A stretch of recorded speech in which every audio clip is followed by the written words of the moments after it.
Harihi Om. Sahana Bhavatu, Sahanau Bhunaktu, Sahaviryan Karapavahai, Tejasvinavadhi Tamastuma Vidvishavahai. Om Shanti Shanti Shanti. Om Jaya Shri Krishna Chaitanya Prabhu Nityananda, Shri Advaita Gadadhara Shivasari Gaura Bhakta Vrinda. Hare Krishna, Krishna Krishna, Hare Hare, Hare Rama, Rama Rama, Hare Hare.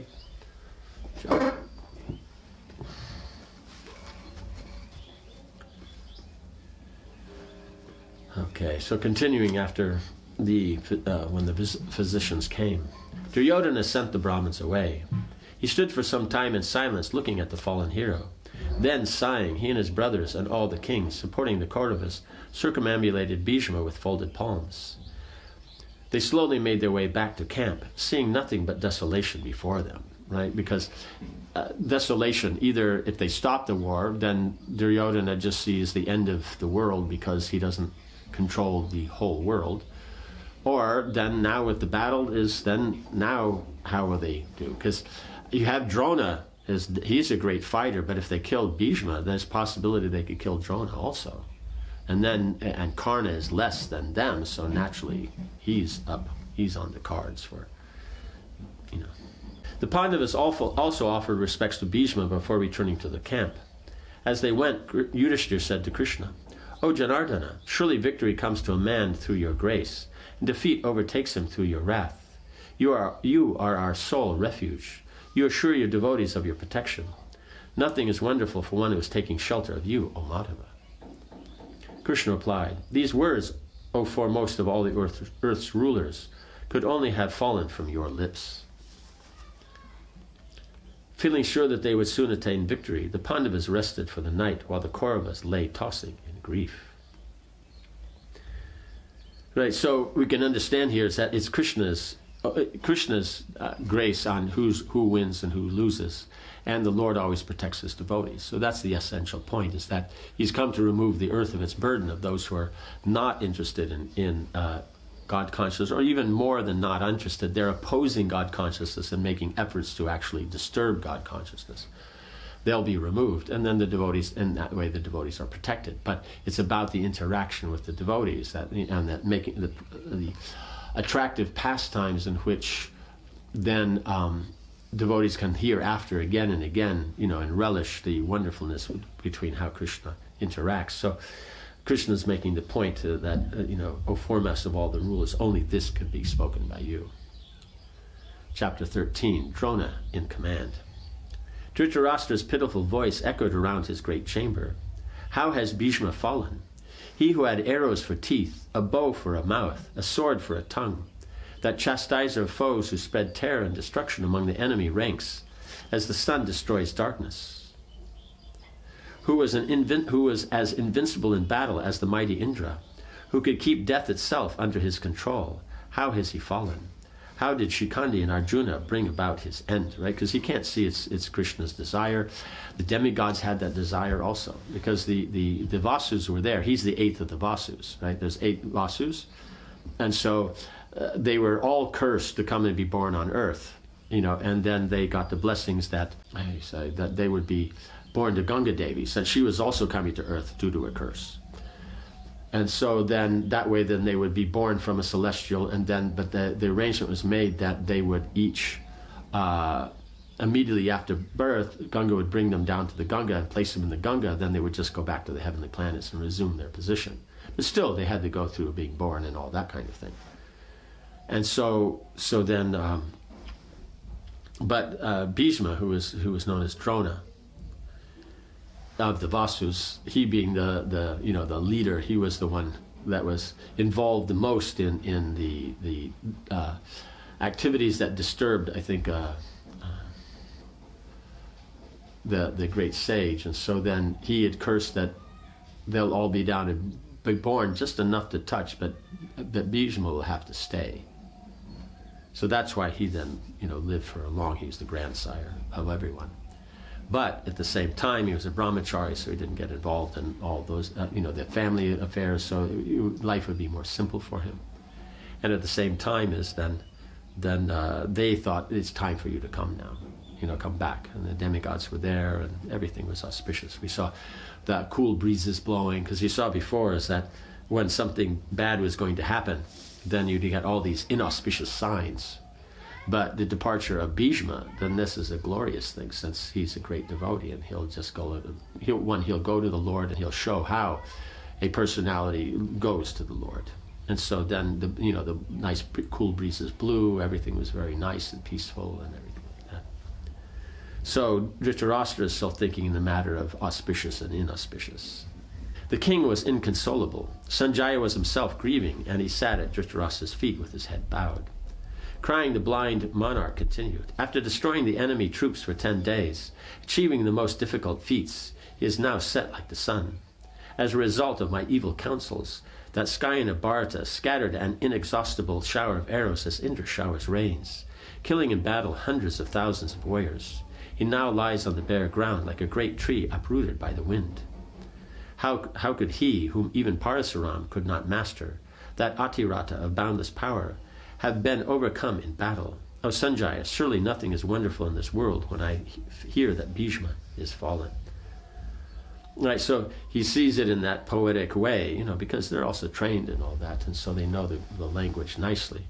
But the aspect is that his evil counsels, because he also agreed to the war, and Bhishma was telling him, don't do this, but he was going against it. So then he's seeing. Duryodhana not so much, but Dhritarashtra sees. That's the problem. Dhritarashtra he's known as a Rajarshi. He sees in the proper way. But when it comes to his son, then that's where he gets distracted and doesn't see properly. And he also points out that, as an Adirata, because you see Maharatas is always mentioned, but Adiratas are even greater than them. I think it mentions a Maharati can fight with 10,000 charioteer warriors, but an Adirati can fight with 60,000. So they're considerably greater. So that's why you see not everybody just comes and fights. So, Bhishma, Arjuna, I think Drona, they're Atiratis. That's why then, if Bhishma is going to fall, it's going to be the hand of an Adirati, right? As far as a warrior goes, he's the greatest warrior, so he should fall at the hand of the greatest. But more than that, as being you have the aspect, he's a celestial, so he'll fall at the hand of a celestial. But the topmost consideration is he is a pure devotee. He'll only fall at the hand of a pure devotee. The king asked Sanjaya to describe in detail how Bhishma had been brought down. Sanjaya had only told him the news of Bhishma's defeat and not the details of how it had come about. Dhritarashtra listened in horror as Sanjaya related the events leading up to Bhishma's fall. Tears sprang from Sanjaya's eyes as he envisioned the scene again, right? Because he was already, crying, just having told him he had fallen, let alone the details, right? When Sanjaya finished his description, Dhritarashtra again lamented. "Surely my heart is made of stone, since it does not shatter upon hearing this news. Truth, intelligence, and political wisdom existed immeasurably in the illustrious Bhishma. Who could have defeated him? Surely my sons are crying in grief now that he is gone, like men desiring to cross the ocean, but who see their boats sunk," right? Because, he always talked about Karna was going to be the main one, but it was actually Bhishma.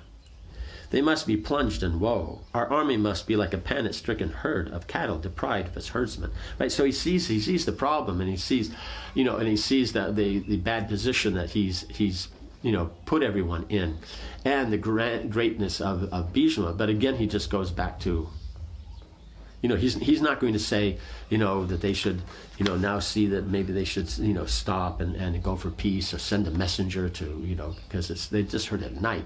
If someone rode all night on a single horse, or on those horses that can go very fast, or those special mules, I think, they can run from huge distances. They're so strong. And go and give a message that, stop this war, it's over. Because he's the king, he can say that, but that won't come up in the discussion, because then it goes back to his son. So he sees the position and all that in his laments, but then he also sees where his attachment lies. When we have caused the death of our powerful father, the foremost of virtuous men, what use are our lives? Dhritarashtra sat in silence in the darkened chamber. His personal servants stood nearby, their charmers hanging limply by their sides. The soft strains of mournful music could be heard along with the Brahmins' continuous chanting of Vedic prayers of the palace temple. After some minutes, the king asked Sanjaya to repeat the details of the battle. I desired to know of all the particulars of Bhishma's final day. Who fought by his side and who at his rear? What did my sons do to protect that hero? What other fighters took place as Bhishma faced the Pandavas? Oh, what other fights took place as Bhishma faced the Pandavas? Without knowing every last detail, I shall not be able to rest, Sanjaya. Sanjaya described everything again. Dhritarashtra listened with rapt attention. When Sanjaya finished, it was almost morning. The king had no desire to go to his bed. He said, "Clearly we cannot avoid death by any means. All-powerful time ultimately consumes all in this world. O Sanjaya, please tell me what my sons did after Bhishma's fall. Who did they select as their commander? How did they find the strength to continue?" Right. So again, it's just how the battle is going on, not what to do here.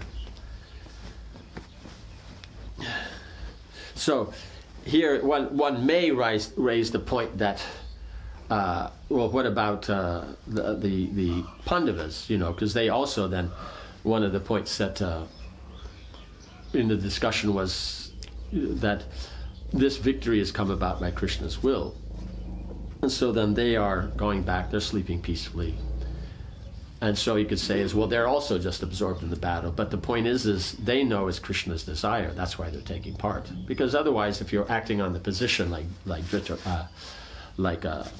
Duryodhana, who just wants the battle for his own personal means. You see in the beginning of the Gita, Arjuna considered his own personal means and thought that we shouldn't have a battle.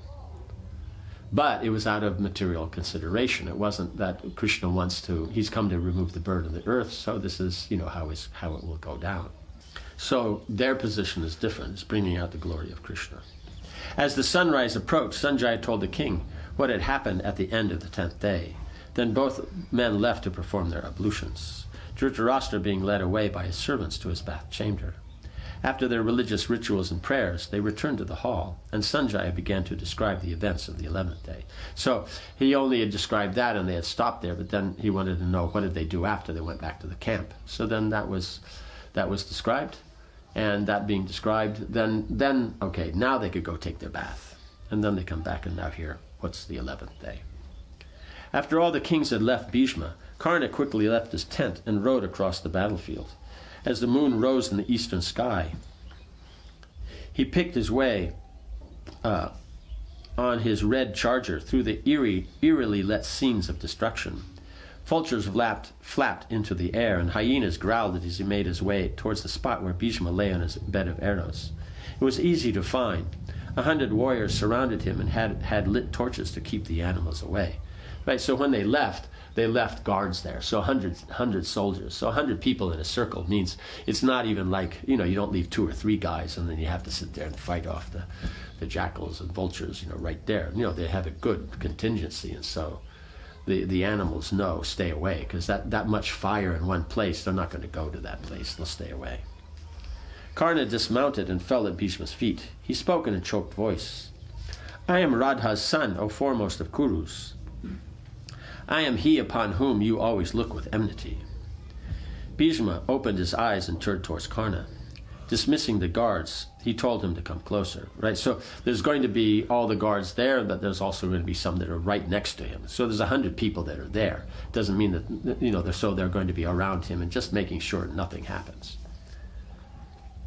He spoke affectionately. "Come, dear son, you are always my opponent because you sought always to outdo me. If you had not come here, then all would have not fared well for you." Right? Because he always wanted to outdo, and then, if he had just gone on like, okay, now the old man's dead, now I can do my thing, then he would not have got the blessings of Bhishma. Bhishma felt no anger towards Karna. He had reprimanded him only out of genuine concern for him. Right? Because if you're dealing with a junior, you're going to see that they do the right thing. Otherwise, they won't grow up nice. Like you see, Mother Jashoda was desiring to chastise Krishna so that he would grow up to be a nice person, and, so that his life would go smoothly and successfully. The old Kuru chief knew who Karna was and had always desired his welfare, right? So he knew actually his position. So that's why he was always trying to chastise him, and that, him saying, "Oh, he's Sutta" and all that, because he's acting like one. Why doesn't he act like the Kshatriya king, the son of the son of the sun god himself, and then with the Pandavas, then rule very nicely? But no, he decided to act like a Sutta son and take that and behave in a way that was distasteful to please Duryodhana. He lifted his head slightly. "Oh, mighty armed one, you are the son of Kunti, not Radha. Adirata is not your father, the mighty sun god sired you. O hero, this I have heard from both Narada and Vyas. It cannot be false. O child, I bear you no malice. I spoke harshly only to check you," right? Because he's, in other words, being such a glorious position and line, he's also a Pandava technically. So he's going off in this other direction. So he's speaking harshly just to try to bring him back, make him thought. Because if he had, thought about all this and that and went to Bhishma and said, "Oh, but this and that, and I think like this and that," then he could have instructed him. But he never went to Bhishma. "Seeing that you would abuse the Pandavas for no reason at all, I tried to curb a behavior that would lead only to your own grief." Right? Because they're all cousins, and so then they're all are here, in this case, brothers. He's just trying to get them to live peacefully together. Karna knelt by Bhishma's side, his eyes dim with tears in the sight of Bhishma's condition. Despite their many arguments, he had always respected the grandfather. He could not deny Bhishma's nobility and power, and he knew his words were never malicious, even if they were hard to accept. Bhishma closed his eyes in pain, then continued, "O Karna, your birth was attended with sin. Thus your intellect has always been perverted through no fault of your own. For this reason I tried to correct you in the assembly of Kshatriyas. Yet your prowess and might are equal to those of Arjuna. You are devoted to the Brahmins, attached to the duties of your order, are in no way inferior to a celestial." Right? Because he's also born to a celestial. "Today I relinquish any wrath I formerly felt for you. If you wish to do me good, then join with your brothers, the Pandavas. Let the hostilities cease with my fall. Along with Duryodhana, be reconciled with the Pandavas, and let us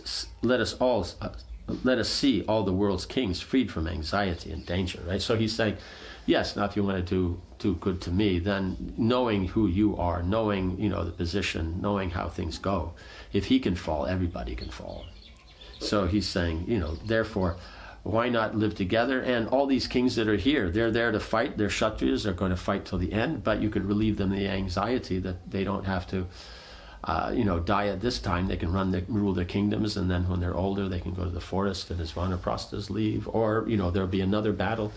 So so much can be reconciled here. So then that's Bhishma's request.